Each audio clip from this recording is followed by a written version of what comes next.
You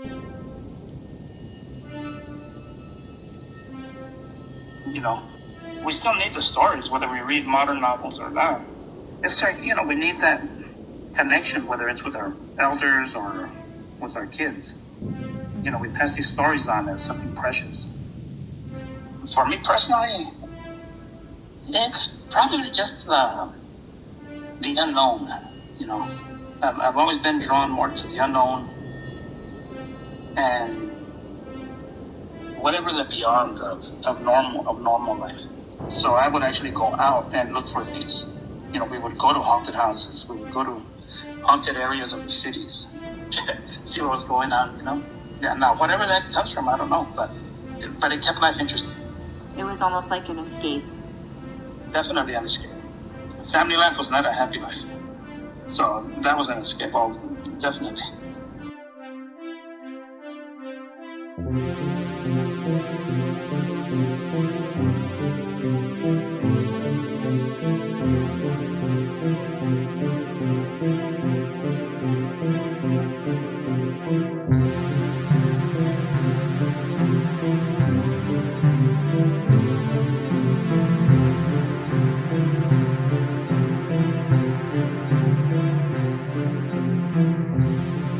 Hey, welcome to the Floaties for Krakens podcast.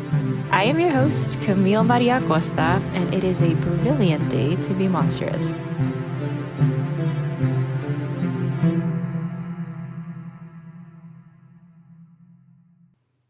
Hi, everyone. Welcome back to the Floaties for Krakens podcast, season 2, episode 4. Can you believe it? How exciting. Are you drinking water? Are you eating a delicious snack? Well, you better get one because you deserve delicious food and nourishing water. So go get your snacks. Thank you. Thank you all so much for being here today. I'm so excited to talk all things monstrous with you, as I am every single episode. I don't know why I do an intro anymore. It's all the same, right? No, but the reason I do an intro every time is because I want to be able to introduce to you these guests properly as I possibly can, because they're incredible. I am so thrilled to be able to introduce to you all Josh Niedwick today. Josh, what an incredible creative storyteller, folklorist, producer, documentarian, just a heck of a human being. I first met Josh a couple of years ago during my master's thesis at WKU, and Josh was doing it all. He was working at WKU PBS. He was a husband, a father, still is all of these things, but also at the time getting a master's degree, which I found so incredibly inspiring and so freaking cool. And it just goes to show you that you need to be chasing your dreams and doing what you want to be doing and what you love to be doing all your life, no matter what. So in Josh's words specifically, he is a folklorist and an award-winning video producer with over 15 years of professional experience in public media, specializing in ethnographic methods aimed at public service. Currently serving as production manager for WKU PBS in BG, Kentucky, Josh focuses on creating community-oriented content while providing training and guidance in video production methods and ethnographic practices to future video production professionals. Now, Josh actually was recently nominated for an Emmy, if I'm not mistaken, for such a heartfelt, passionate, oh my goodness, incredible documentary by the name of By Parties Unknown, which I will link in the description below. His work with Michael Morrow, another incredible scholar and ethnographer here in the Kentucky area, created something beautiful together. I can't even put it into words. You all should just go check it out if you can. It's heavy work. It's very emotionally driven and important, and it talks about history that should be talked about. Anyway, he's just incredible. Such an amazing storyteller, and I'm so excited that you all get to hear a little bit about Josh today and kind of what motivates him in his creative process, but also as a person, as a husband, as a father, as a folklorist. I think you'll get a kick out of it. I think you'll really like today's episode a lot. Obviously, the setup is a little different. It's not my room or my dining room.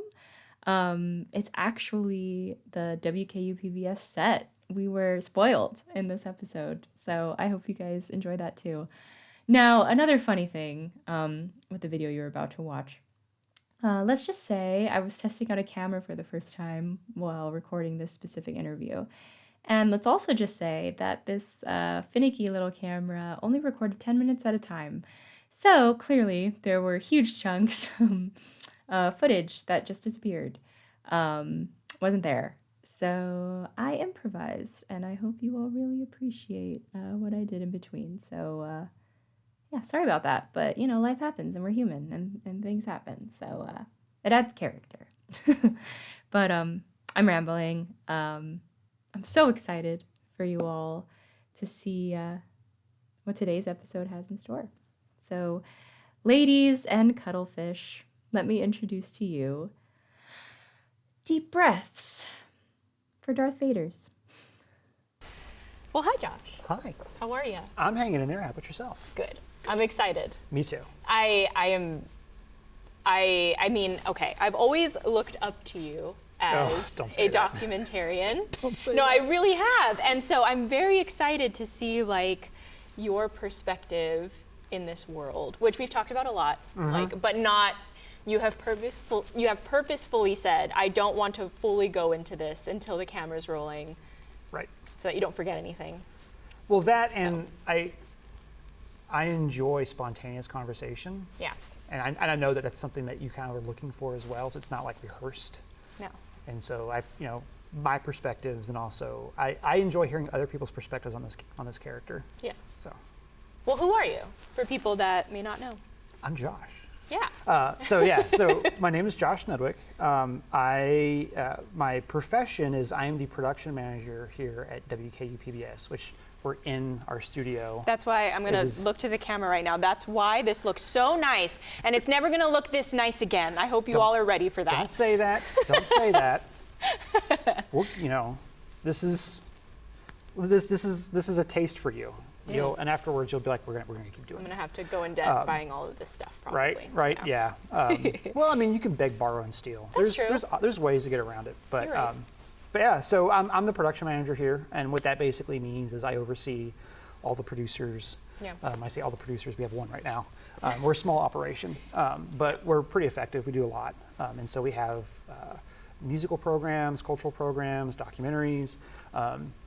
And then I also kind of oversee and help train our student crew, because we are on WKU's campus. We hire college students to work here. Right. And we kind of train them in the arts of video production and storytelling. And then that way, when they graduate and they get an entry-level job that requires 5 years of experience, they can actually say that they have that experience. And probably more. Right? Yeah. Yeah. And so, but I am the unofficial self-professed or self-appointed folklorist here. What that means is everything I do, I place a folkloristic, ethnographic perspective on, a little twist. Yeah. So, kind of more a mind towards how is this affecting our community? Are we building a relationship with our community? Are we making sure that we're not being intentionally or even unintentionally exploitive? That the work we do benefits our community and kind of finds the voices that have been drowned out and help elevate them and kind of enrich the public discourse, so to speak. So where did that come from? Where did your love, and we can split this into two questions, Sure. your love for storytelling, obviously, but what made you want to be behind the camera? Was this always a dream of yours, or a liking of yours?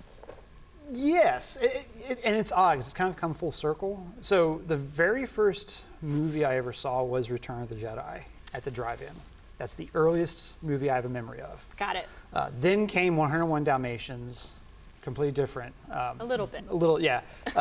But, different experience. But I, it was one of those things where as a kid, I wanted to be the X-Wing pilot.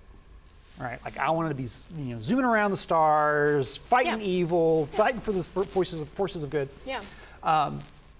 And as you get older, you realize like that's all make believe. That's not true. There are no X-wings out there. There are no Jedi. Like this is all fantasy. This is all story.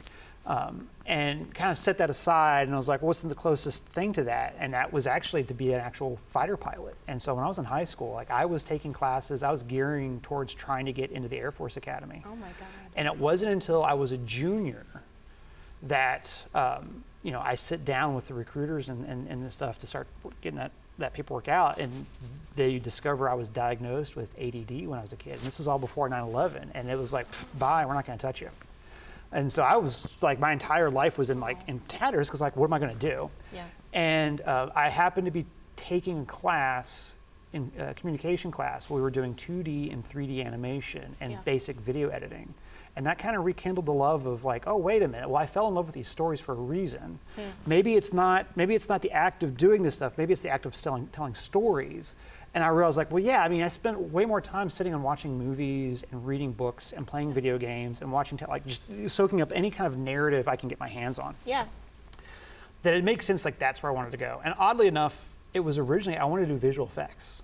Like I want to be the person to build the models. If someone's like, okay, this script, we're going to have this building blow up. And it's like, okay, well, we need to build 3 different scale models of this house, and we need to rig this house to do this, that, and the other. Or, oh, we need our actor to scan something. And so we, like, okay, well, maybe I can take this razor and combine it with this blender and put these wires here. And oh, here we go.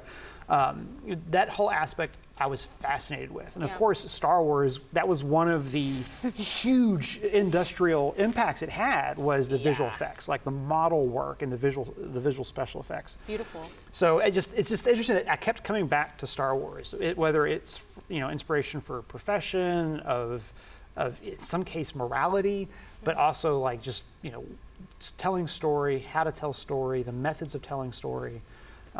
And then, I get to college and I end up working here at PBS station, and was realizing like that idea of morality of service, like serving something that's larger than yourself, serving your community, telling story, they begin to merge. And they merged when I started working at PBS. And then it's about 5, maybe, I don't know, it's probably closer to 6 years ago that the merge kind of really happened when I started studying folk studies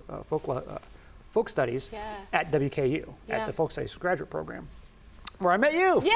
And all these amazing other people that kind of started realizing like, oh my gosh, this has always been there on a deeper level. I just never tapped into it until recently. Yeah. And here I am. That's crazy. But I feel like all of these different avenues of your life, as you mentioned, I know it always circles back to what you ultimately want to be doing, which is storytelling. But again, I feel like all of these little applications that you've taught yourself or have been mentored on make you a better storyteller in and of itself. I like to think so. Yeah, I think so. I don't take praise very well. I've realized I'm one where I'm just kind of like, if I have a hard time sitting. Like for me, the best way is to watch someone watch something I've done and see their reaction. Again, and then from behind, yeah, in the background to be like, okay, we got it, we nailed it, or that didn't land quite the way I was hoping. So, excuse me. I'm just that's just me. I have a hard time, hearing that, because again, it goes back to like I keep pushing myself further and further into the background, because I feel like that's where I can do the most good. Well, then you're on the wrong show, because I feel like this is a platform for people I really respect and find just huge inspiration from, like in the realm of like folklore, of course, because that's like at the root of what this all is, but also just storytelling in general and escapism in general. Right. And like a lot of people, and maybe, it's my fault because I haven't made this very clear, but there have been instances where I've asked people, I'm like, hey, I really like your work. I really like what you do. Would you like to be on the show? And then I'll send a sample of like what it sounds like. And they're like, I am not an expert in folklore. I don't think I'd be good at this at all. And I'm like, no. Like, I don't want you to be. Like, you don't have to be. If you are, fantastic. But if you aren't, if like you've never even heard of the word folklore before, like there is a beautiful space for you still here. Because like at the core, like I love the monster part of everything. Right. And because that's kind of what connects us all, And like, as you mentioned, I don't want to give too much away, but like, I'm curious to see because we haven't even named like what specific monster. I wonder what it is. Right. But like we haven't really talked about the specific monster, and I'm curious to see the transition for you from a kid to an adult. But before we get to that, what was your introduction to the world of the spooky specifically? So there is nothing specifically, really. So when you sent the questions, I looked at it, like I went through all this research of like, on the monster we want to talk about and taking a deep dive. And then I saw the questions. I saw that first question. I was like, well, crud. I didn't even consider, which I should have, because I've listened to so many episodes now. I'm like, it is a standard question. But you get blinded by like, this is what's really interesting to me, and that's what I'm going to dig into. Yeah. But so, I mentioned this before. So I grew up in the 80s. In what I like to call a culturally diluted household. And what that means is like my mom was of Southern English descent, and my dad was half Polish, quarter Italian, quarter German, right? Dang. And so we didn't there was no like familial storytelling that centered around creatures or monsters. Okay. There were spooky stories like my grandmother would always tell a story about how when I had an uncle who passed away from Sid's death when he was an infant, and when she was Catholic, and so when she tells a story about how when she went to offer Jody to the Virgin Mary, she swore the Virgin Mary blinked at her, and then 6 days later he died. Whoa. So so there's that and this could be a whole other aspect, that religious, spiritual ghost story aspect of like the saints or whatever, like those weird coincidences. But beyond that, the biggest influence of my life that I had to quote unquote deal with were the slasher films. Friday the 13th, Nightmare on Elm Street, Halloween, Shocker, all the gore fest that all my friends were absolutely crazy about. I mean, it was everywhere, and I wanted nothing to do with it. It wasn't your cup of tea. No, I'm a visual person, and so I can't even to this day I've never seen the movie Saw because I cannot sit and watch someone being tortured. Same. I can't. I refuse to do it. Yeah. I feel like it, and this would come in more context later, but it triggers an adrenaline response within me that's fight or flight. To where I want to do something. Like I want to stop what's happening. I want to help, and I can't. And so I'm just sitting there, and all those that adrenaline just running through my system. That can't be good. So, and just the visual aspect of it. I don't want to see it. So those movies never really attracted me. But as I started thinking about it, I was realizing but I did read a lot of the '80s spooky stories. So if you want to scare yourself, or scary stories to tell in the dark, right? Because it's again, being a visual person, I'm in control. Yeah. This is going to come into more context later. So I can imagine as much or as little as I need to feel safe in that story space. And read it at your own leisure. Right. And walk away if you need to walk away. I'm not in the mood for this. I'm committing to this for 10 minutes because that's how long it'll usually take to read a story, and then I'm out. Yeah. But something else I realized is they were a lot more cerebral. It wasn't always a monster devouring someone, or it wasn't always evil. It was spooky, right? If you want to scare yourself, the last story in that book that I remember vividly was the story about this neighborhood was having a block party, and all the kids were making lanterns. And they were all having fun, and it was making it clear that the adults were not paying attention. They were talking about their own stuff, drinking their wine and whatnot. Never paying attention. Never paying attention. And the kids kept wanting the adults to participate. And they were like, oh no, go play. And so the kids went off into the woods as the sun was going down with their lanterns, and then the parents turned around and the kids are gone. And the kids vanished. Never to be found again. And the story was now, sometimes in the summer, if you look outside, you'll see lanterns floating in the woods. And it's you hear the stories of children. It was nothing nefarious. And if anything, it was a cautionary tale about if you want something to go away, it will. And you'll regret that. And so even at a young age, those types of spooky stories I kind of plugged into. And, eventually it evolved into, because now, I remember when I was in college, because I'm currently listening to Katie's Zombies episode. Oh my goodness! Which was bringing back, which was causing such warm, fuzzy memories for me. Because I was in college when I was first exposed to my first Zombies movie, which was 28 Days Later. Danny Boyle, it was starring Cillian Murphy, and it was one of those things where I'm like, oh, okay, zombies are a lot more than just gore and violence. Like there's a lot of commentary here. Yeah. And so that just kind of opened the door to, watching more stuff. I'm still very picky about the scary monster stuff I watch, but the safe bet, the easiest simplistic answer is if Mike Flanagan's behind it, I'm going to watch it.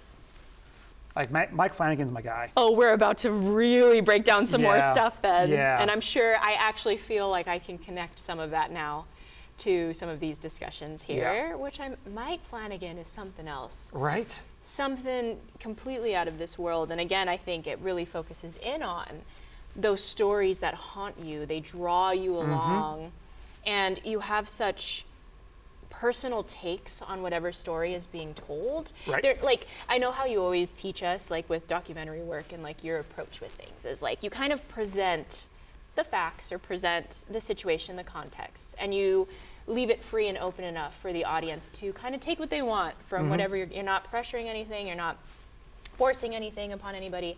And I kind of feel like Mike Flanagan does a brilliant job of that. Oh, for sure. In kind of a disturbing way. Yeah. But it gets personal, but... Oh, yeah. Well, and that's why I love it so much, is because he'll present you with a ghost or a monster. Yeah. And then he's like, but this isn't the point. So a good example, like everyone loved House of Haunted Hill. That movie was not about ghosts. That movie was about the grieving process. It was about that series. That's that miniseries. It's about. I mean, in fact, each of the kids represent one of the stages of dealing with grief. God, it's beautiful. His amazing series Midnight Mass is not about a vampire. It's about dealing with addiction and struggling with the internal demons that we all have to face. Yeah. And I feel like that's where the spooky and the horror really excel. It's not just there to scare you, but it's there to, some of the reason why I like science fiction so much. It opens the door to something that allows you to engage with ideas, feelings, thoughts in ways that you normally wouldn't do that. And it disarms you in a lot of ways. And the best stuff is when you watch it and you love it, and the more you start thinking about it, you realize there's a whole lot more that I was picking up on that I wasn't consciously aware of initially. Of course and not. he's a master at that. He just got I don't know if you're a fan of Stephen King, the Dark Tower series. Yes. So were you aware that he has the rights to the Dark Tower series? No. Yes. When was this released? Yes, Oh my like a while ago, like at least 4 or 5 months ago. Well, yeah. I've been living under a rock. Yes. So because Flanagan's been saying doing the Dark Tower would be his his magnum opus. Like that is his Mount Everest is what he referred to it as. And Amazon had the rights, and he signed a deal with Amazon. And when that deal came out, we were all wondering, like, does this mean he's going to do the Dark Tower? Is he going to do it? And then, and which was funny because on Instagram he was posting photos with his wife, and he's doing something in the background, she's reading The Gunslinger, right? And we're all like, dude, don't do this to us. Don't do this to us. And then I want to say 4 or 5 months ago, he was like, yes. My project with Amazon is going to be the Dark Tower series. We don't know exactly how it's going to play out, but I'm so pumped. I'm geeking out. He is so good, and it's perfect for him because he is so good at incorporating different time continuums and storylines and making them all mesh, which is going to be so disturbing. Dark Towers is going to be absolutely frightening. If it's done right, and he will do it right. Of course. But yeah. And I'm a little hesitant because that means Pennywise may come back. Right. And I don't want that ever to happen because knowing Mike, he's probably going to be like, yeah, we're going to go with the fan theories and we're going to explore the massive, context of this world and how far it can span. And he's going to bring back some very terrifying people. Yeah. Great. But I'm going to watch it. Right? Yes. Yeah. But that's the thing is, and again, it's like right now I'm at the point where, I'm actively looking for Mike Flanagan pieces that I have not watched yet, so I can sit down and watch it. And because I've only really kind of come to him in the past 5-6 years. Oh yeah. House on Haunted Hills was my entry point. Me too. And then I was like, like Oculus and some of this other stuff. Dr. Sleep, which is, in my opinion, a masterpiece. He's so good. Of an adaptation, But yeah, so I'm still very picky about what I interact with on the realm of spooky. I still lean more towards like written stories or oral stories because I feel like, Like listening to you talk about La Llorona would be so much more engaging for me as opposed to someone like creating a movie. Because, when you deal with films and visuals, you kind of lock your audience into an interpretation. Yeah. We talk, the voice of the filmmaker. Yes. Right. But in my opinion, when you listen to someone else tell a story, like there is an exchange there, because you're providing information and I'm receiving it in a certain context, and now I'm layering it with my own perceptions. And again, I can expand it to make it more scary if I want to, or I can kind of tone it down a little bit as I'm taking it in to deal with that story, and then I can go back and think about it again and expand if I want to. So it's safer. Yeah. Because come on, they're monsters. Safety is an issue. Speaking of monsters, Yes. I'm interested then. What is your definition of what a monster is? Okay, here we go. Because I love this. So the downside is coming in so late in the game, everyone has had such an amazing definition. Like, first of all, Ellie walked in with a mic drop, and it's like, how can you follow with that? That is Ellie. Ellie came in with pages and pages and pages of notes, and she was like, I'm so ready. I've never been more ready for anything in my life. Such Ellie. Of course, in her perfect Ellie way. And so, but see, what I love about this, and I really appreciate that you listen to these episodes, but I think still to this day, every single person puts in a unique perspective, or like a twist or a spin to the definition. And for some people too, it kind of morphs and ebbs and flows like throughout the episode. Yeah. So I'm curious. Which is true to a monster, right? So strap in, because I'm going to add my own. But I think I try to distill not only Ellie's but everyone else's to try to kind of what are some of the oh my gosh, the folkloristic terms, like not motifemes, but okay. But like some like the recurring threads. Yeah. And so like for me, first of all, it's a being or creature. Okay. Right. So it's not an entity. Yeah. It's something physical that exists in like a physical space. Okay. So it's a being or creature set apart from humanity, designated as other. Okay. It is dangerous and or frightening, but usually more on the dangerous side. There's a danger there, right? And the two things that I'm going to add to it is it's usually corrupted. Oftentimes it starts off in a pure or quote unquote good mode, and something happens and it becomes a monster, or it becomes viewed as a monster. I pulled this idea from C.S. Lewis and Tolkien. C.S. Lewis deals with it in a theological sense with Christianity, this idea that like when you look at the sins, they are essentially the virtues of Christianity just corrupted, right? That the idea that evil does not have the power to create. Yeah. That is a power exclusively reserved for the forces of good in our universe, and that all evil can do is take that and corrupt it. So even Tolkien deals with it in Lord of the Rings. When you look at all of the forces of evil, they originated from some form of good. They either fell from grace, or they were taken by some that fell from grace and then corrupted into something evil. So that, for me, the monster has to have that origin story almost. And then the big one for me is that it often will serve as a mirror. So when we talk about monsters and we look at monsters and they're frightening us, chances are what's frightening about them is that they're reflecting something about ourselves. Of course. If it's not about us personally, it's about our society, right? That we then engage with, either as an active perpetuant of something that's evil, or on the receiving end of something that's evil. So, for me, adding that aspect that it's oftentimes corrupted, but serves as a mirror is kind of where I've settled. I love it. That's so cool. you. I'm so excited. Thank you. I love that little addition of corruption. I love the term of mirror and parallelism. That's one of my favorite things to explore, obviously. Right. Why else would we be doing this? Right. But I really, really like this idea of corruption.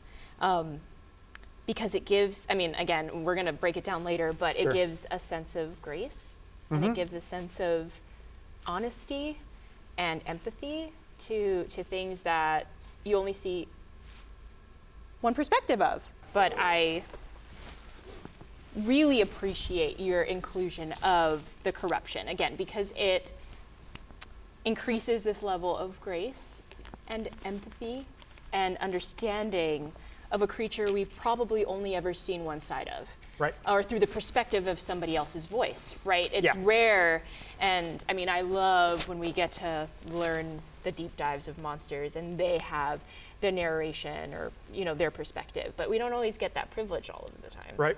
So I think that's very interesting, and I'm very interested in why you said that, but Okay. before we get to that, Sure. okay, this is going to be a hard question. They're all going to be hard questions, maybe. Right. It depends on how you look at them. But this is going to be hard in that you're going to try to narrow down and shrink an entire universe Oh my into the gosh. answer of this question. But what is Star Wars? Oh my Josh? gosh. Okay, so I'm gonna drop it down for you. Okay. As George Lucas envisioned it, Yeah. Star Wars is a modern myth. You look at it and it's right. Okay. I feel All right, think. evil. Right? Yeah. You fall into the dark side. No. I was always there. Never. So, I mean, Star Wars is so people oftentimes refer to it as science fiction. It's Okay. not. It's fantasy. It's fantasy set in space. I mean, we've got wizards, we've got swords, we've got we've got princesses, we've got evil armies and all Yeah. this other stuff. It just all happens in space on ships with funny looking costumes. But it is ultimately a story of good versus evil, Okay. right versus wrong, powerful versus powerless, told through the perspective, eventually, of one family, right? And I add that little word of eventually because Yeah. it's not what it was intended to be, and that's where, as I started looking into this stuff more deeply, because I always kind of knew it on the surface, but like, okay, let's put my folkloristic lens on Yep. and let's start digging into this. Yeah. This thing I've been carrying with me since I've been 8, right? If not younger. Actually, no, since I've been 4. Yeah. And I've always been like, oh, this is great. I love Star Wars. Yay, lightsabers, Vaders, X-Wings. Let's actually take a look at it. And I begin to kind of start seeing some of, not the problems with it, Sure. but like the multifacets of it. Yeah, Right? absolutely. And the fact that, it was created by one man, George Lucas, initially with A New Hope, Mm-hmm. and then he started pulling in other people, and so you have other voices contributing to this story Yeah. in, Empire Strikes Back and Return of the Jedi, and then about 20 some years later, in the late 90s, when he Right. started doing the prequels, Right. is back to him, purely being him again. Right. So, and if you want to talk about like, oh, these are folkloristic monsters, Vader is not a folkloristic monster. He engages a lot Yeah. with some of those. He is inspired by some of these stories, but Yeah. he was in, the character of Darth Vader, the universe of Star Wars was created by one man initially, and was under his direct control for a long time until recently, and when it was sold to a corporation that now has direct control over it and has placed it in the hands of another man, Dave Filoni, Right.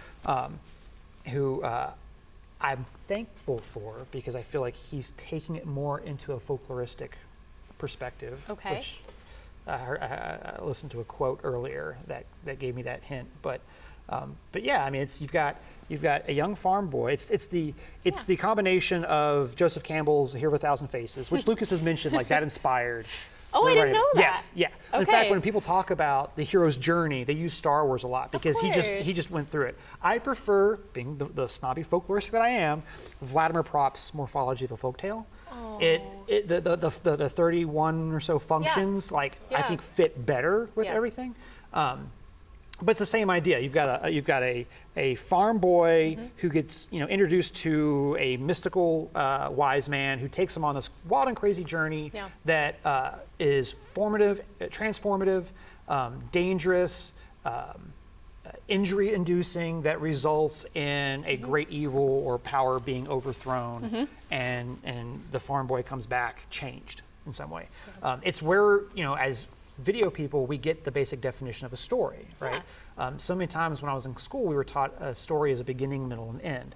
That's not a story, that's a sequence of events. A story is character, conflict, change. Give me someone to care about, put them through some trial, and then have them be transformed in some way as a result of that trial, Right. which is Prop and Campbell kind of distilled. So that's I mean, Like Star Wars is so much more, in some ways good, in some ways bad, than that. Because we've had so many years now of expansions and comics and books and video games and lunch boxes and all of the commodification that this deals with. But at its heart, it is a hero's journey of a young man. And who's this young man? Luke Skywalker. Yeah. Right, good old Luke. Now, what's interesting is I tried to do some research on this, and I could not find a definitive proof. But I've always grew up hearing that when Lucas first wrote the script for Star Wars in 1974, he had Luke and Leia swapped.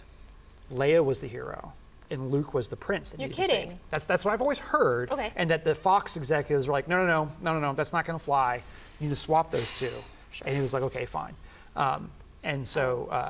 I don't know if that's strictly true. That's fair. That's I couldn't okay. find, but I'm like, it'd be awesome if it was, because, he kind of, as much as he falls into certain tropes, he also goes against them in some ways as well. Right. He's not traditional, whatever that word means. Right? Yeah. I love the fact that you put that in air quotes. I can never define what that even means. Right. But you know what I'm saying. Sure, like sure. On paper. I'm picking up what you're putting down. Yeah, you get it. Yeah.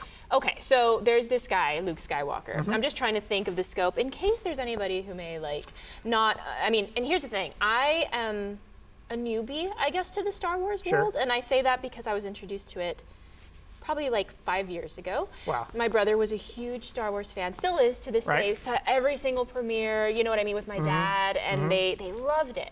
But I always felt a little behind.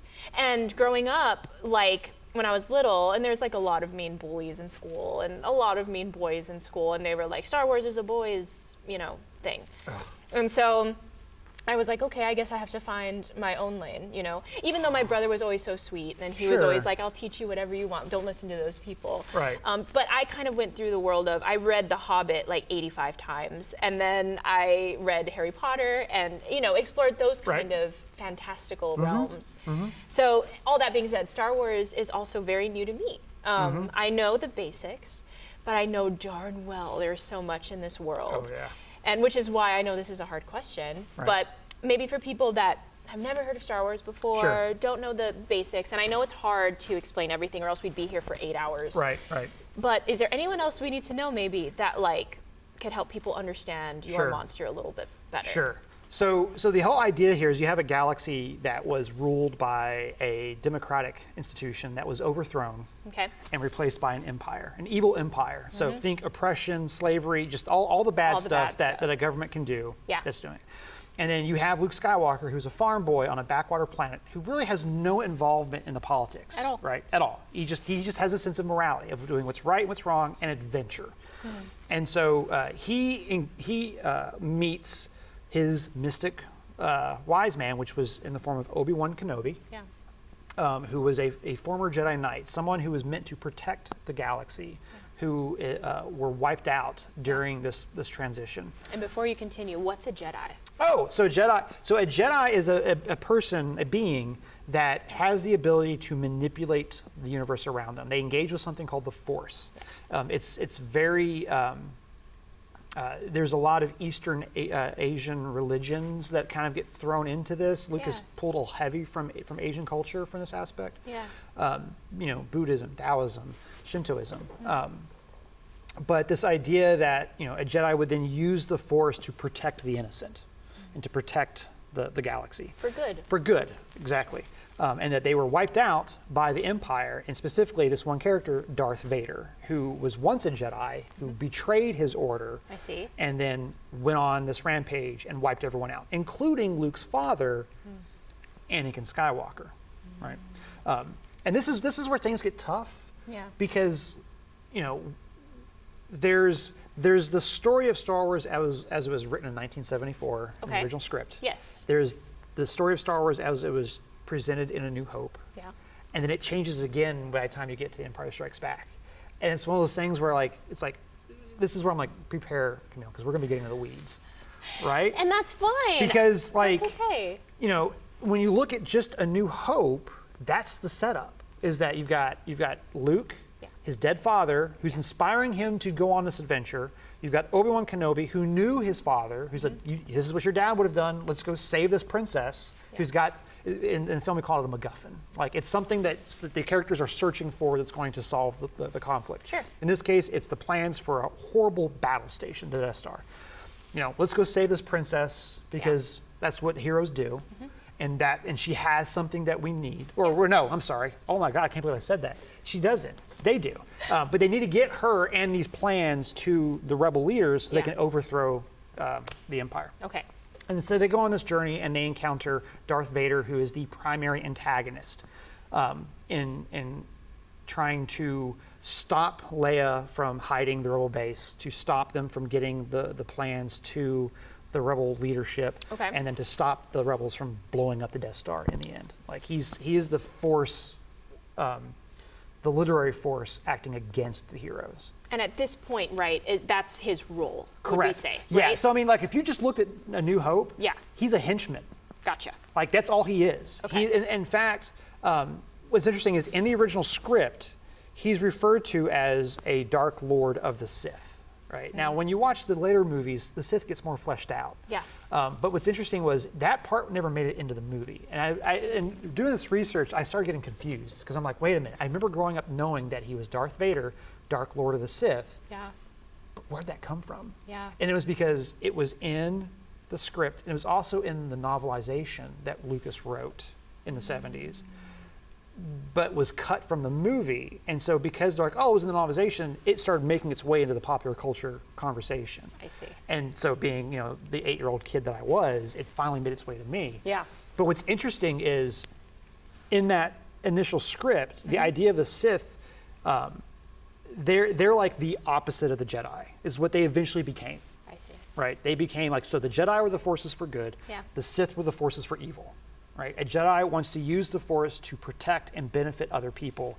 The Sith wants to use the Force to empower themselves and to dominate and to rule.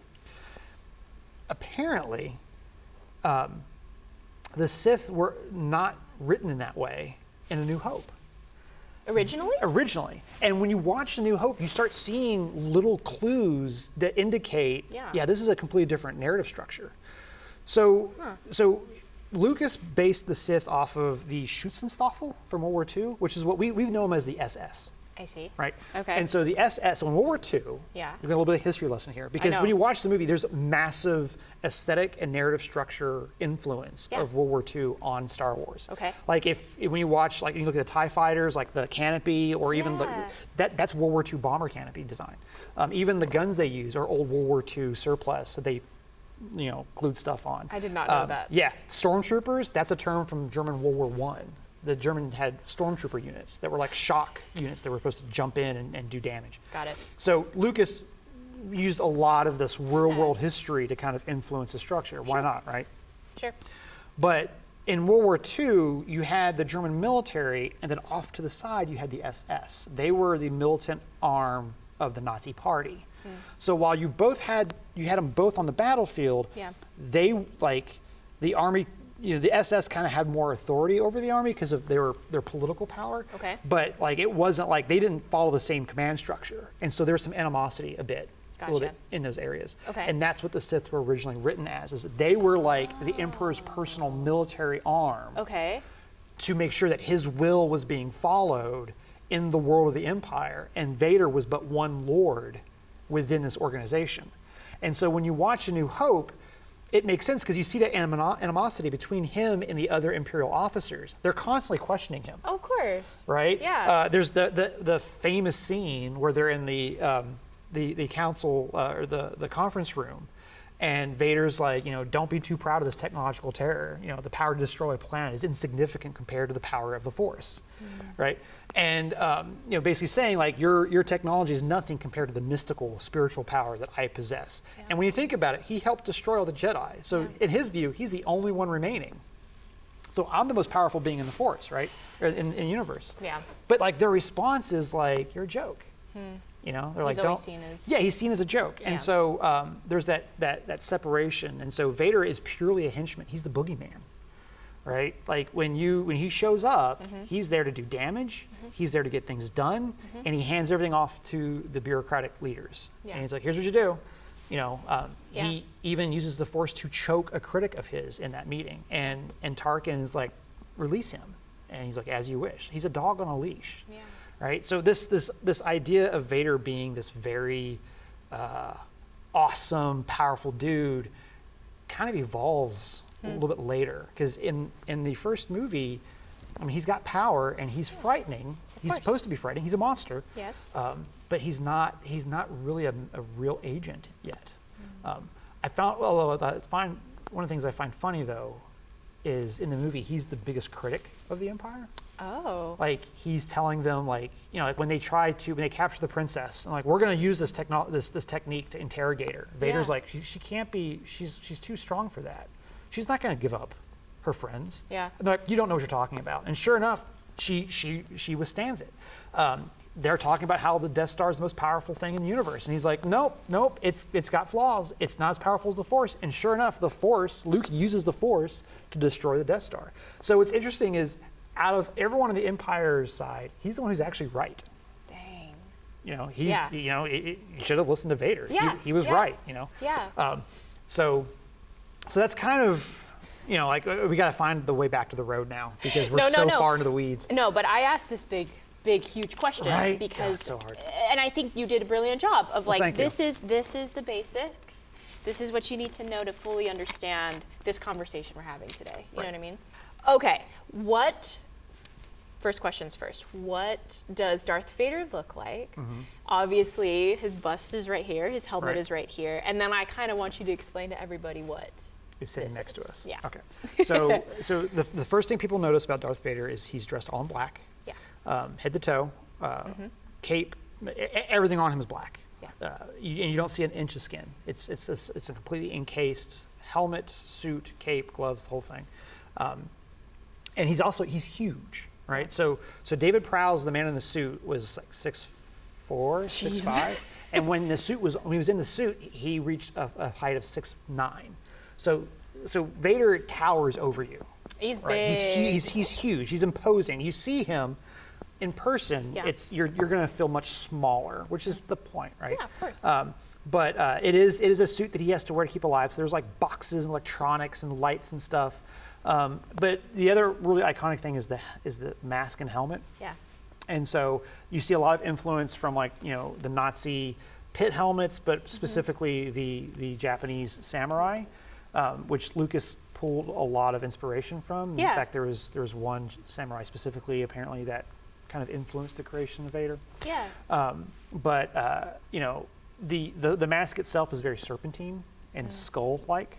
You know, very large eyes, but the mouth itself kind of comes down into a grill, Yeah. and has these kind of like little silver knobs that kind of evoke the idea of fangs. Yeah. So, you know, cunning, strategic, cold-blooded. Very, very cold. The mask does not. It's very difficult to emote in the suit. Yeah. All you can do is move and look around, which gives me so much appreciation for David Prowse's performance because Yeah. the way he physically brought Vader alive to where you could tell when he was frustrated. Yeah. You can tell when he was angry and Yeah. like just letting his rage out, and you can tell when he was kind of contemplative. And it's like, and to do that with just the way you hold the posture of your body is so impressive as an talent. actor. Yeah. It's a talent. So yeah, and then but what's actually sitting next to us is so I made this mask and helmet I built an entire Vader suit for my That's crazy, for Josh.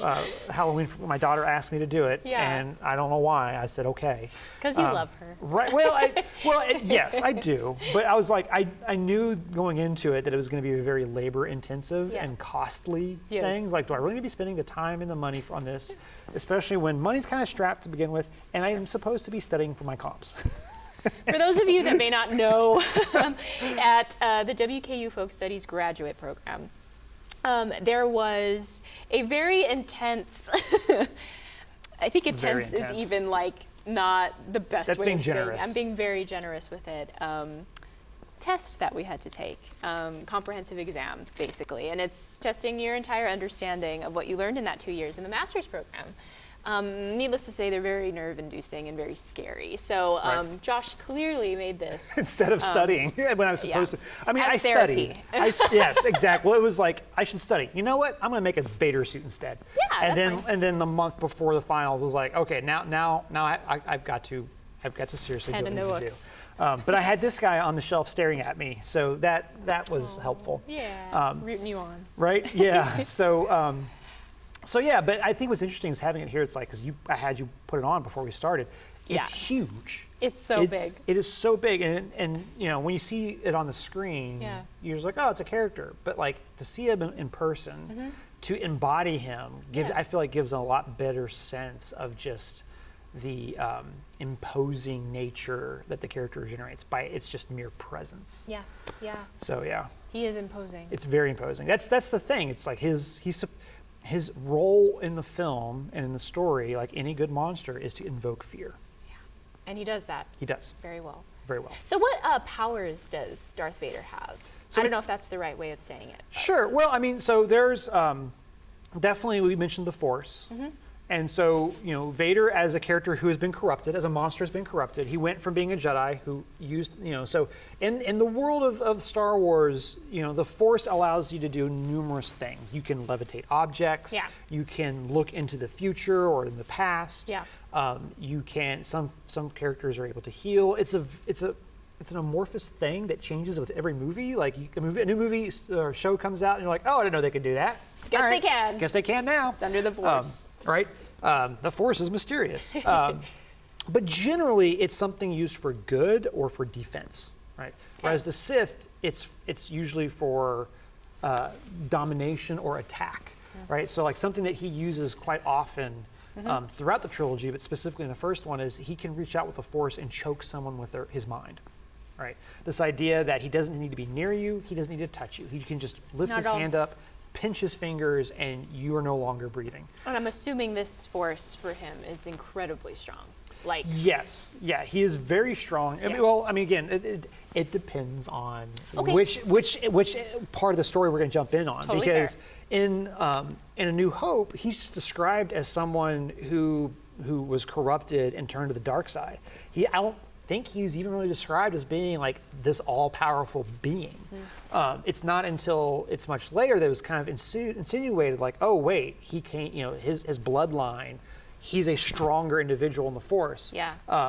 It's interesting how that cycle goes. So we go from him not being that strong at all, implied, to being very strong because it's spoiler alert, it's revealed in the second movie he's actually Luke's father. He is Anakin Skywalker. So crazy. To this day. That decision wasn't made until right before they started shooting, even. You're Yes. going to have to explain that. real quick. So when Lucas when he outsourced the writing of Empire Strikes Back to a Leah Brugel.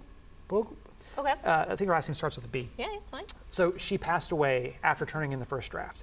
And in that version, Vader is still his own character. In fact, if you watch A New Hope, Okay. there's a moment when, when Vader and Obi-Wan meet, Vader says, when we last met, I was but the learner, but now I am the master. And Obi-Wan retorts with, only a master of evil, Darth.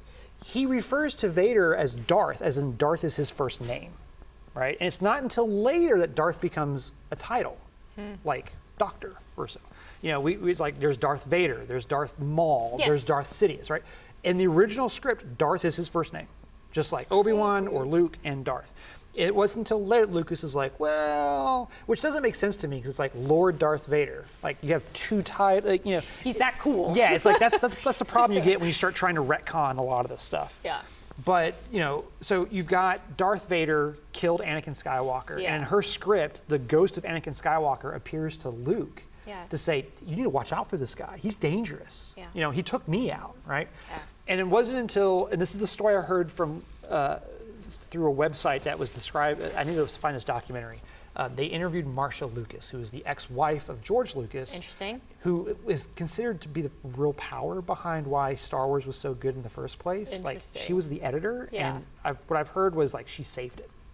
Like she's the one who was like, we don't have character development, we don't have tension, and so in editing she created a lot of that. That's so cool. And so what she says was that they were having a dinner party with some friends of theirs who were also writers. Yeah. And Lucas was trying to figure out, I need some twist to drop on the audience at the end of the second act in Empire Strikes Back. And this guy that was there just kind of jokingly said, we should make Vader Luke's father. Oh my gosh. And while Lucas claims, no, this is something he's always, and it's like, okay, really? Maybe, maybe not. But there's a lot of evidence that has clouded and muddied the waters. Yeah. But I just find it interesting that Yeah. that Vader went from the boogeyman henchman monster Yeah. to now he's Luke's father. Yeah. Still monstrous because of his actions and what he's turned into. Yeah. But we start seeing some sympathy a little bit, right? Because now there's this connection between the farm boy who's now thrust into this universe of magic and adventure, Sure. and the primary antagonist, the thing that he's butting up against. And so when we look at Vader as this character, Yeah. we have to be kind of like, well, what version are we talking about? Because as you go deeper into it, he starts to become less and less of a monster. In Empire Strikes Back, they drop the bomb at the end of the second act that Vader is actually Anakin Skywalker. Right. That he betrayed the Order, he became Darth Vader, and he is Luke's actual father. That Luke's father wasn't killed, it's Vader. And that what's interesting is that wasn't originally the intention, especially Right. when you look at the previous movie. So what Right. was the intention? Well, the intention was just, again, he was the boogeyman. Yeah. Like he was something. You needed a monster to rail against, and monsters can be simplistic. They can usually be driven by a singular focus. Whether it's hunger, revenge, anger, Yeah. haunting from some experience, whatnot. For Vader, it's the search for power, right? It's always about power. Yeah. And so, the story that I've heard was that, Lucas, we know for sure that the original script did not include Vader as Luke's father, Yeah. that they were still separated, that that Anakin Skywalker appears to Luke as a Force ghost. That's something else that Jedi can do. They can appear as a Force ghost Of course they can. and impart wisdom, and that it wasn't until later that Lucas needed a twist to put in the movie, and Yeah. that someone came up with the idea like, oh, you should make Vader Luke's father, and then that changed the entire story because now it goes from being this hero's journey about good versus evil to a same story told through the lens of a singular family, of this father-son dynamic, which you really don't get. Yeah. And I think the reason why it was such a huge twist, again, is that there's no foreshadowing of this because it didn't exist before. Yeah. And it was dropped in the end of the second act. Yeah. So it then asks you to go back and revisit this material with that lens of like, okay, this is Luke's father.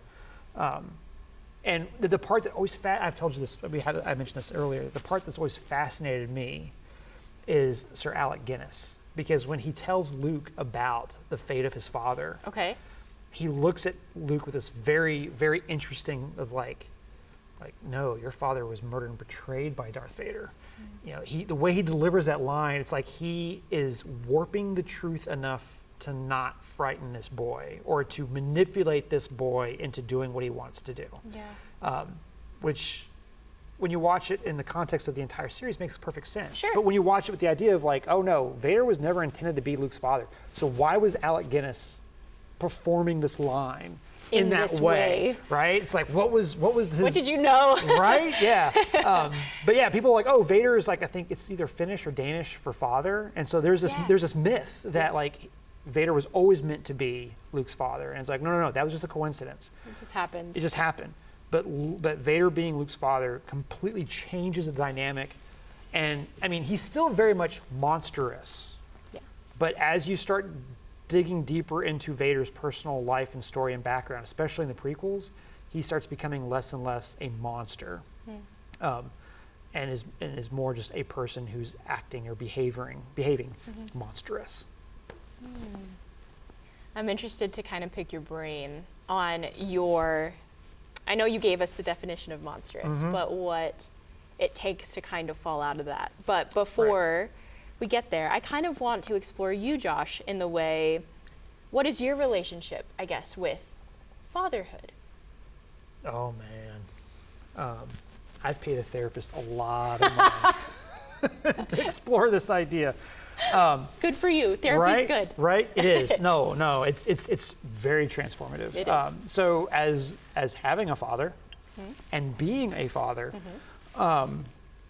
it's definitely and where Vader. So the whole idea behind Vader that connects with my own personal experience with fatherhood is this very strong fear of passing down my failures to my child as I've received them from my father, right? Yes. This idea that, Luke is passionate, he is strong, and he is powerful, and he sees a desire to do good. And Anakin Skywalker started out the same way, but his inability to control his anger and his emotions allowed him to fall into the dark side. Yeah. To where now his passions and his emotions control him, right? And you talk about mental health, this idea of men being able to deal with their personal feelings and to emote their feelings and discuss their feelings. I remember having an argument with my dad when I was like, I complained about like our relationship. Yeah. And my dad was like, I had to be a suit of armor for you. Like I had to make sure that no matter how bad the world got, I was that strength that, I was standing between you and what was going on. And I was like, you can't hug a suit of armor. Right? And you can, like, it's going to be hard and cold. It's like Vader, it's like, there's nothing inviting about that. Yeah.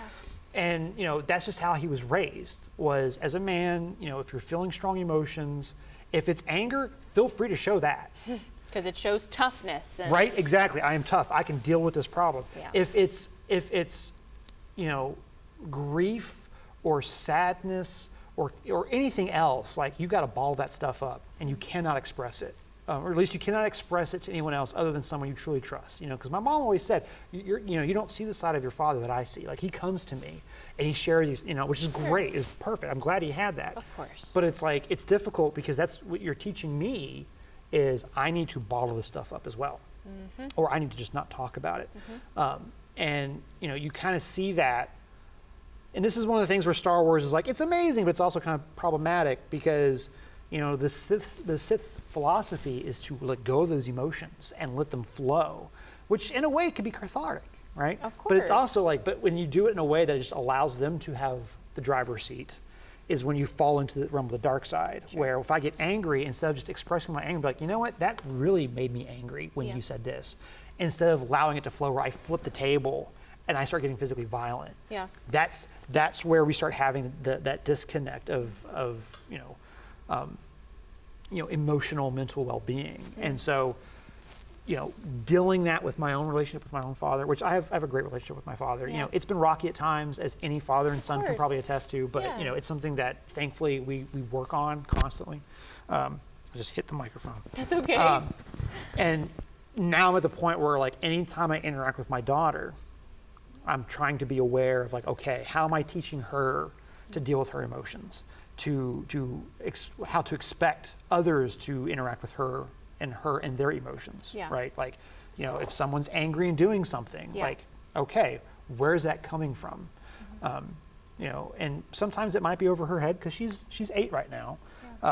But hopefully we're planting seeds that as she gets older, she's like, oh wait, yeah, I kind of, this makes sense to me. And you see that mirrored with the story arc between Vader and Luke, right? Because in Empire Strikes Back, you have Luke finding himself, him starting down that same path as his father, right? He's allowing his emotions, his passions to kind of dictate his actions a little bit. Yeah. And another wise mystical guide named Yoda tries to kind of counsel him against that stuff. Yeah. And what's interesting is Yoda's wrong, even because Yoda's philosophy is bottle it up. Don't let anyone see your emotions. I never thought about that. Because yeah. they can be used against you, right? And it's actually Luke's personal connections to his friends and his emotions that ultimately redeem Vader because Luke deals with them in a healthy way. So he allows his anger to get the best of him in his final fight with Vader in Empire Strikes Back, and Vader defeats Luke. He lops off Luke's hand. He drops the bomb on him. Nope. It's not Luke, I'm your father. It's no, I'm your father. Obi-Wan told you this. He lied to you. I'm your father. Right? And when the realization of Luke of, oh my God, this is who I am. Vader becomes a mirror for Luke now. Right? This can't be true. I could never come from something so evil. And what does my future look like now? Yes, because if my father's a monster, what does that make me? Right? Am I a monster too? Yeah. And so the amazing thing is when you then get to the third movie, Return of the Jedi, it's been several years, and Luke is now dressed in black as well. Interesting. Right? Like it's this thing where it's like, okay, what's going on here? Like, is he embracing things? And the story quickly moves into this aspect where he is trying to redeem his father. He believes that there's still good, that there's a piece of Anakin Skywalker in that suit that is being oppressed by Darth Vader. Like there are two different characters. Yeah. And that Luke is trying to tease Anakin back out. Because the entire time of the movie, it's told, like, once you turn to the dark side, that's it. There's no hope for you. Yeah. Once you become a monster, you're a monster forever. There is no redemption. And Luke doesn't buy that. He's like, nope, I can still sense good in him. Vader and his fatherhood in this way. Right. Kind of opened the door for like some more human qualities, like Yes. relatability, and perhaps this idea of the monster started to dissipate, or maybe just changed a little bit. Yes. So I'm kind of curious if you want to talk about that, but also including the question, right? In your opinion, this is a callback to what you said earlier. What has to be done, or what needs to be taken away or added to something in order to take away this title of monster? Well, I mean, I think it's pretty straightforward. We say that they're inhuman, we give it humanity, right? We identify. Yeah. We name the monster. Right? It's something my therapist said the other day that I was like, oh, this is amazing. He was referring to fear. It's like, the easiest way to defeat fear is to name the fear. Yeah. Once you name something, once you know what it is, it no longer becomes other, and it becomes a lot more manageable. Instead of it being over there and me being away from it, I can approach it, I can pick it up, I can look at it, I can be like, what are you about? And start deconstructing it. And you see a little bit of that, and that's the thing about Vader's, like, by the time he gets Return of the Jedi, like, that's a good thing. It's resolution, where Vader actually ceases to be evil and rescues his son and is no longer this monster. Yeah. He he ends it with him wanting, there's this great scene where Vader's dying and he asks to take the mask off. So the first time we see the person beneath the mask. And it's some old white dude. Yes. That is dying. And he's like, you were right. You rescued me, right? And in that sense, like the emotionless visage is removed, and we start seeing emotion. Yeah. We see remorse. Yes. We see tiredness. We're like, okay, I can start identifying with that. I can't identify with a flat serpentine mask, right? So much as it bounces whatever I project onto it back at me. Yeah. But when I start seeing a human face, well, that's someone with agency. That's someone expressing their emotions, and I have to deal with that. And now I'm interacting with the monster on a much more personal and emotional level. And when you get to like the prequel trilogies, like that's when the monster facade begins to really start to deteriorate, where you see him as a young boy, and then you see him as like a wild teenager, and then just an arrogant young man, right? Like, I mean, it's funny. My wife and I watch it. She's like, "Why does Padme marry this guy? Like, there's nothing redeeming about him." I said the same thing. Right? Which is like, if you're into Star Wars and you're curious about that, you need to watch the Clone Wars series. Okay, that's good. Because they actually, in my opinion, they fix the prequels and they flesh out Anakin. Okay, cool. It's like, okay, I can see Anakin as a person. Again, you're removing the monstrous away from him. And you're starting to understand why he made the decisions that he made, why he experienced what he made, and how he approaches and gets to the point of, I am now a monster. Yeah. Which makes the story that much more tragic. Yeah. When you're like, that he ends up becoming a monster, and you have other pieces of media, that start delving into, well, what does that mean? We get the infamous hallway fight scene from Rogue One, where he just, have you seen Rogue One? I saw Rogue One. I saw it in theaters. So it's like this moment where there's a bunch of like rebel troops, and he just cuts through them mercilessly. Yeah. It's brutal, and I appreciate the storytellers showing us that, because they're like, this is a monster. And the point of the chronology. Yeah. The timeline of us experiencing the story. We've seen the young Anakin, and it's easy to be like, he's not a monster. And I love that they remind us, no. He's a bad dude. Like, this is, if you see him, chances are he's the last thing you're going to see. And in that process, you're probably going to die a horrific death. I appreciate them bringing that monstrous back to that character, because it deepens that character's monstrosity, but also betters the redemption in the end, because it gives that more weight as well.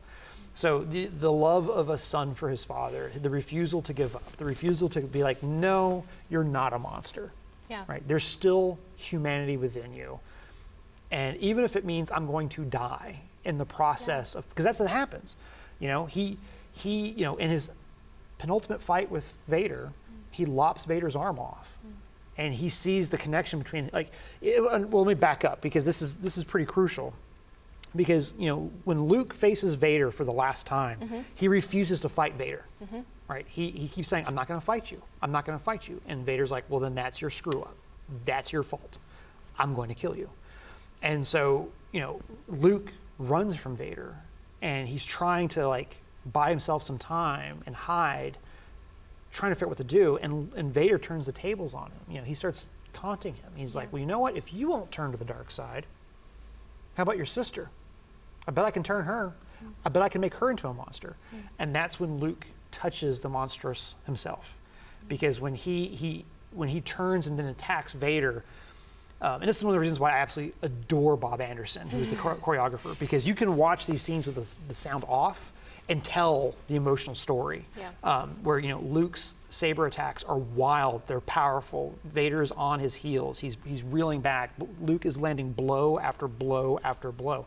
He is determined to save his sister, and it results in him pinning Vader to the ground and eventually cutting his arm off. And the Emperor, who's been orchestrating all of this entire time, is laughing. He got what he wanted. Luke is now on the dark side. And Luke looks at his hand and he's like, I have become the monster as well now.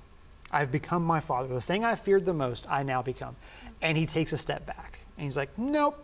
He turns his lightsaber off. He tosses it. He's like, no, I'm a Jedi, like my father before me. This idea, he's like, you might kill me. You might destroy me. But you'll destroy me as me, not the monster. Right? And so that's the part where you really kind of, the moment for Vader begins to tick over. Because then the Emperor's like, for me. And in the film even, because the Emperor's like, okay, fine, they'll die then. And he starts electrocuting him. And that's when Vader's watching, the Emperor. He's watching his son. Luke is saying, Father, please. Your child is asking for help. And you have the power to do it, but you've been a slave to this monster within you for so long. That then he's like, you know what? I'm going to do what my son did. It might kill me, but I'm going to die a Jedi. I'm going to protect my son. And so he kills the Emperor, and in the process ends up dying as well. And so you have this great arc where, he dies not the monster. He still looks like the monster. But the monster begins to kind of dissolve away, which is very powerful. But when you have a faith or belief in that idea of redemption, it's very difficult to swallow, even if you profess faith in that belief, because we see horrible things happening around us all the time, and it's hard to consider that, hey, there's still good somewhere within that person that could come out. Doesn't mean it will. But that, because that's the thing that I absolutely loved about Vader and this whole story, because this kind of the whole thing that sums up. It's a quote from U2, Kingdom of Heaven, but they actually pulled it from Friedrich Nietzsche, right? And I wrote it down, and the quote is, "And you become the monster, so that the monster will not break you." right? Yeah. And this idea that you see something monstrous happening and you want to fight against it. And by doing so, you yourself become a monster too.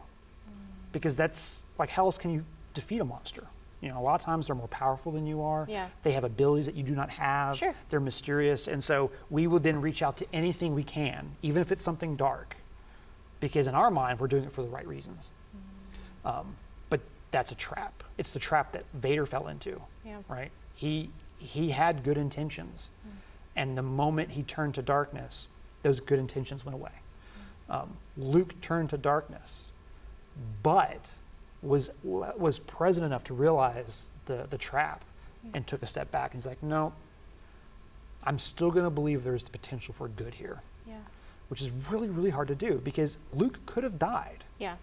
right? Yeah. He was willing, he threw his lightsaber away. He was still asking for help from his father, but he was willing to die for that belief. And it's hard to view the world through the eyes of there are monsters out there, but they can be redeemed.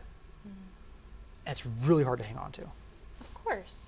And I find it interesting how there are parallels that you've kind of named. I don't know whether you're aware of them or not, but there's always this period in our life, right, when we grow up and there's a certain age we hit and we realize that our parents are human beings.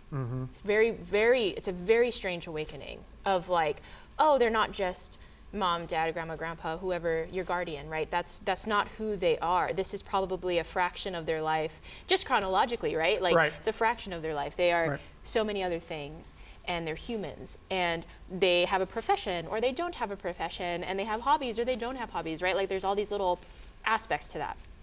And you realize, oh my gosh, maybe they've made mistakes.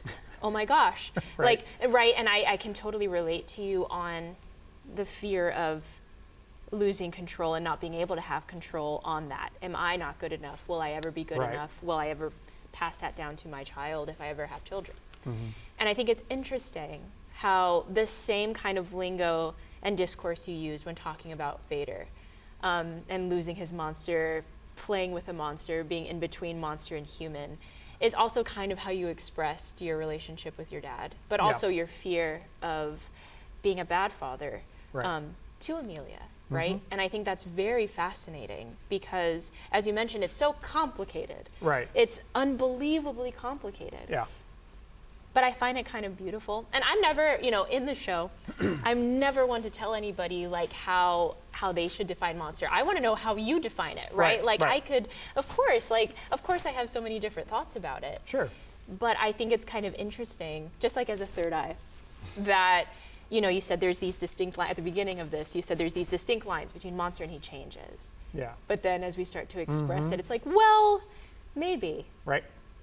Also, maybe it's this humanness that makes him monstrous and vice versa. Right. Right? Yeah. Like that interplay. Well, it goes back to that whole mirror aspect, right? I mean, Yeah. because,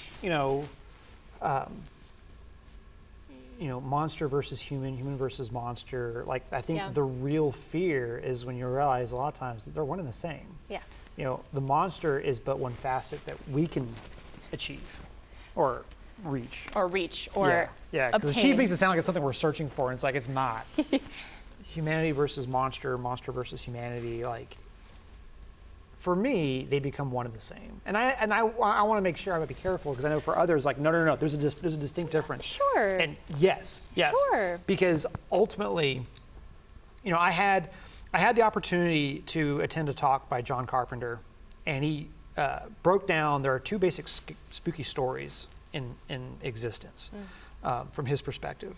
And they can both be told in the same scenario, that a group of people were sitting around a campfire telling a story. And the leader says, there's evil in this world, okay? One version of the story goes, there's evil in this world, and it's out there, and it's gonna come in here and it's gonna consume you, right? He's like, that's one type of story. The other type of story is, there's evil in this world, and it's within you, and it wants to consume you, right? So this idea that we look at the monsters and look at humanity, for me, they're one and the same. Yeah. What separates them are choices. Like Yeah. Vader made, I kind of joke around with my daughter, make good choices, right? Like Yeah. when she's not, kind of getting what she wants and she's making her emotions known, we'll be like, make good choices because choices have consequences. Of course. You know, and we're going to help guide you in that respect, but we still have to, you know, you can't escape this sometimes. Yeah. And sometimes we don't know why we make the choices that we do. Sometimes we think we're making a choice for the right reason, or that we make a difficult choice that ends up harming someone for the right reason. And we have to ask ourselves, is it worth it? Yeah. If it's going to harm this person or these people. So, yeah, I mean, for me, the monstrous and humanity are one and the same. They're just two different sides of it. It depends on which side of the mirror you're standing. Yeah. What time of day it is. Right. What's the content? Yeah. For some people, it's have I had my coffee yet? And it's like, you know, well, sure. I mean, because, you know, it's the danger in defining monster, I think, is that it can be limiting. Yeah. Right. I mean, because, you know, we have a word like microaggressions. You know, these fleeting little moments that we can be a monster. And not even realize it, right? And then we can go back to being someone else. And then the real fear is realizing, like, oh no, there's no transition. That is a monstrous thread in the fabric of your being. Yeah. And it's not just this all or nothing thing where you're a monster, you're not. Yeah. We all have the capacity. Yeah. But the important thing to remember is with that capacity is the opposite of it. We also have the capacity to be compassionate, to be loving, to be good. When we see someone, we don't see them as other. We see them as someone much like ourselves who are just dealing with life however they can. You know, and maybe they're being monstrous in some ways as well. Sure. But like, you know, Carl Sagan, like we're all on this floating rock together kind of thing, and got to figure out some kind of way to coexist. And hopefully do so in a very positive way, and coexist with the monsters, because we can't get rid of them. You want to know what's something crazy? What's that? So I've been diagnosed. I have pure OCD, and I've talked about it a little bit on the show. And I think it's kind of hard to, like many mental complexities, it's very hard to kind of fully express like what it is, and sometimes it's just hard to put it into words. But you know, at the basis of what it is you fear the loss of control. That's the basis of what OCD is, right? But there are a lot of different facets that people may not know. Right. And specifically for pure OCD, a lot of it takes place in your mind. So you're constantly analyzing your moral compass into like, could I be a monster? Could I lose it? Or is everything okay? And you're constantly checking. That's where the compulsion comes in. You're checking memories, you're checking situations, you're searching for reassurance of like, am I a monster? Right. At its core. And didn't know I had it my whole life. I knew there was a lot of things interesting about my brain, but I didn't know. And of course it wasn't until the pandemic, like when we're all alone and like no friends, nothing to really like counteract that internal voice, And I noticed something was really wrong. And it wasn't until I was watching Harry Potter, actually for the millionth time. Right. And this is a huge Harry Potter spoiler, so my apologies for people who may not know. It's been long enough. It's been long enough. There's a huge reveal, right, where you realize there's a part of the bad guy, Voldemort, in the hero, which is Harry Potter, and he coexists inside of him. Right. And there is this beautiful scene where Dumbledore, who is like the headmaster of Hogwarts, also like this idea of Voldemort, and Voldemort and Dumbledore is like the good and the bad, the Sith and the Force in this way. Right, right. And they're both towering over Harry, and Harry has to make a decision in that moment of what he wants to choose. Right. And he's twitching, and he's hearing like both Voldemort and Dumbledore in his mind. And I remember watching it, and I cried, because I was like, that's what it feels like in your mind. Constantly. You're constantly like, who is this like up in here? And why is it that I constantly go back and forth between, you know, this Jedi Force thing and like the Sith Force in that way? Right. And it was that day where I took my phone out and I said, it sounds so dumb. What does it mean when you feel like Harry Potter? And then I was like, I don't know like how else to explain this, but I was like, what does that mean? And I was like, okay. And then like I was like, but like you feel like Voldemort's in your head, okay? But like you don't, and like I just kept, you know, And I think I found like some sort of Reddit forum or something. Mm-hmm. And somebody expressed and they're like, oh yeah, that's pure O. Yeah. And I was like, what the heck is that? You Right. know what I mean? Right. And so I find it so beautiful that you find this level of neutrality in Darth Vader. But not just because of one thing or the other thing, but because of all-encompassing things. Because he does dark stuff. Mm-hmm. Because he could do dark stuff. Because he chooses not to do dark stuff. He's done great stuff. He chooses to do good stuff. He has the ability to do good stuff. It's all of these things. Yeah. And quite honestly, people don't realize, like, don't get me wrong, there are so many TV shows and movies out there that are beautiful and that they always have a happy ending. Right. And there is a sense of happiness and safety and trust in those stories. Mm-hmm. But I, like you, have always gravitated towards the monsters because that's where I see myself represented, Mm-hmm. right? Or the complexities in life. And I think Yeah. you elaborated on that brilliantly. Mm-hmm. And it just makes me pain so much for Sure. him because he's had so many outer external factors. He's made a lot of choices, as you mentioned, Yeah. right? We all make choices. And things, and that he had it hard, Yes. right? I mean, that's the thing is it's like, you know, it's, decisions are never made in a vacuum. No. You know, the things that we experience can Yeah. kind of color our perceptions and lead us, you know, it's, people, you know, context and perspective Mhm. is everything. Mhm. So yeah, I mean, it's one of those things where, you know, it's easy to vilify someone for making a decision, but when you start looking into why they make that decision, how did they find themselves in that situation to begin with, it usually softens us up a little bit Yeah. to understand where that person's coming from, and maybe we don't see them in that monster, or more importantly, ourselves Ourselves, yeah. as a monster. But yeah, I mean, it's. I heard a quote from Lucas recently in my deep dive that I was like, all right, I'm on the right track. And because someone asked him, like, why was Vader so popular? Yeah. And his response was, he's like, because Vader's powerful. You know, he's like, yeah, Luke is the protagonist. He's the hero. But he's like some kid. You know, children feel powerless. And when you see Vader, it's easy to idolatrize him, or I don't know the word, I can't word right now. It's okay. You know, they look up to him, they almost worship in a sense, because like he does what he wants. Nothing can harm him, right? Like even when the other people are ridiculing him, it doesn't matter to him because they're insignificant to him. He has that power, he has that security, and you know, children, adults, we yearn for that.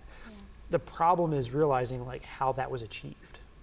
Right, and that balance, it sounds like you're trying to, you're how do you thread that needle, you know, because you want to feel like you have power, that you have agency, Of course. that people could say something to you and you just fluff it off. You're like, whatever, I don't need you. Yeah. But there's also part of you is like, but what if they're right? You know, like what if I did say this way and someone took it this way, or I wrote something or posted something or said something or even looked at someone a certain way and they took that as me judging them in some way, and it wasn't. It's just I had something in my eye and I was thinking about how the pancakes this morning didn't taste that right. You know, like all those voices start getting into your head, and I think, you know, to bring it back to Vader, this idea of like, what are you going to surrender to? Because ultimately that's what it was. Like, Of as course. powerful as he was, Yeah. he was still a slave to that power. Yeah. You know, there's time and time again when Luke says, like, you know, come back, and he's like, you don't know the power of the dark side. I have It's to do this. something else. Yeah. You know, I have enslaved myself to this. I may be one of the most powerful beings in the galaxy now, but even I have to answer to someone. And in this case, it's my own internal demons that will not allow me to take this step. So, you know, again, like, he's monster, but like, is he? You know, because that's why I kept going back to when we first talked about this. Like, but is he a monster though? Like, he fits the definition, my definition. Yeah. But every time I've revisited him, I see stuff about him where I'm like there's a clear moment where it's like he's not a monster. But like you said, like there's these peripheral things where you're like, well, that could view that a little differently. Absolutely. Which is what makes this so fun. Right. And stress-inducing at the same Of time, course. which I love. Yeah, of course. It's the best. It is the This best. whole thing is the best. Yes. So, in case people think this episode wasn't enough. As to why all the weeds that we've gone into. Why do you gravitate towards him so much, Josh? Why is he your favorite? I think it goes back to that initial question about fatherhood and aspect. This idea of he's a cautionary tale that you don't want to give in, that you need to remain in control, but you need to find that balance of controlling your emotions, but expressing them in a way that they do not cause harm to yourself or others. I mean, he's a cautionary tale that, you know, it's that U2 quote, right? The danger is in becoming the monster, so the monster will not break you. You know, I think we all experience moments in our lives where, whether it's something that happens to us personally, or something we see happening out in the world, that we just get so angry that we don't know how to handle that anger, and we either we bottle it up because it's like, I mean, there's nothing I can do about it, or we unleash it on someone unsuspectingly without maybe even realizing it ourselves. That like, hey, I'm acting in anger right now to this person. They did nothing. Like, this is like I'm getting lippy with you, and you did nothing. It's this thing I experienced earlier this morning that I just refused to deal with. That has now said, guess what? Ding dong, you've got to deal with me now. And so Vader serves as that cautionary tale, but the fact that there's still redemption. That no matter how far down path I go, which is hopefully not far at all, this idea that redemption's always possible. There's never a moment where you just go, well, I'm here now, I'm going to be a monster. Yeah, of course. And so I'm going to embrace it, right? It's like, I mentioned one of the things, like, you know, Medusa is another monster I absolutely loved when I was a kid. It was similar, you know, she had, the situation for her was horrible, you know? And she becomes this monster, and she just leans into it. Because, like, what else can you do? And then that for me is the most tragic, because, like, you know, for her there really is no redemption that she got to experience in that story. For Vader, there is. You know, even though he dies in the end, he's done all these horrible things, he gets to die as Anakin in the arms of his son, who never lost faith in him. And there's so many factors in which that couldn't have been possible. Right. At all. Right. Okay. Well, last question. Very last question of this whole thing. For whatever reason, and you can think about this in whatever spatial context you want. I don't know what you're doing, but you're in Bowling Green, Kentucky, right? Maybe you're watching something with Amelia. Maybe you're just chilling at home. Maybe you're at work. I don't know. And Darth Vader knocks on the door. Oh, jeez. What would you do? What would you say to him if given the chance? Depends on which version of him, right? I'm not going to tell you. I'm not going to give you the privilege of knowing what version this guy. If it's the version from A New Hope, it'd basically just be run, because it's like it's not going to end well. Sure. Just run away. I mean, honestly, if it was, you know, it'd probably be like, chill out, man. Just chill out. You know, that's again, monsters being mirrors. That goes back to me as well. Just chill out, man. Like, don't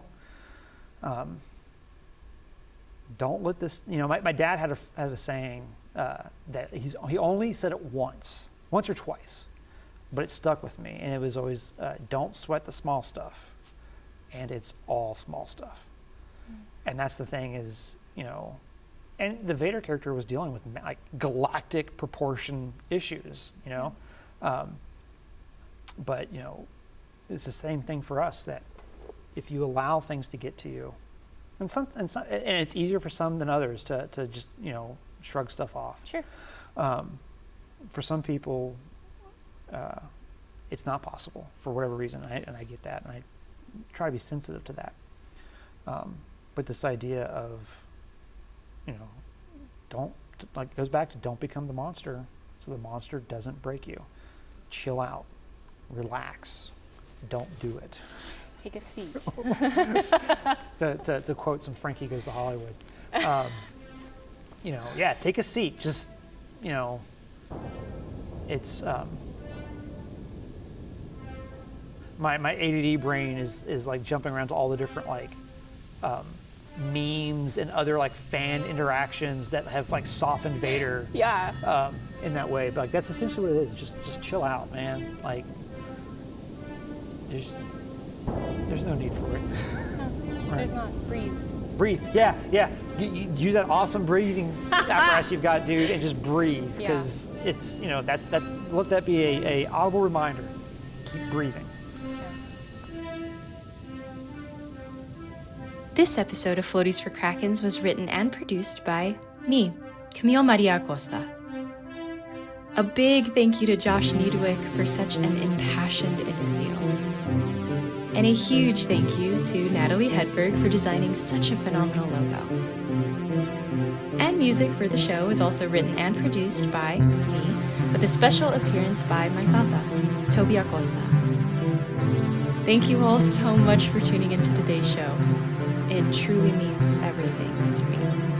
If you have questions or curiosities about the research or media referenced in today's episode, everything will hopefully be in the description box. You can find us on our website and our socials, links in the descriptions as well. Anyway, thanks again for being here, everyone. And just a reminder, it's okay to be afraid of the monster, but it's also okay to love the heck out of it too. Keep being monstrous and keep shining bright.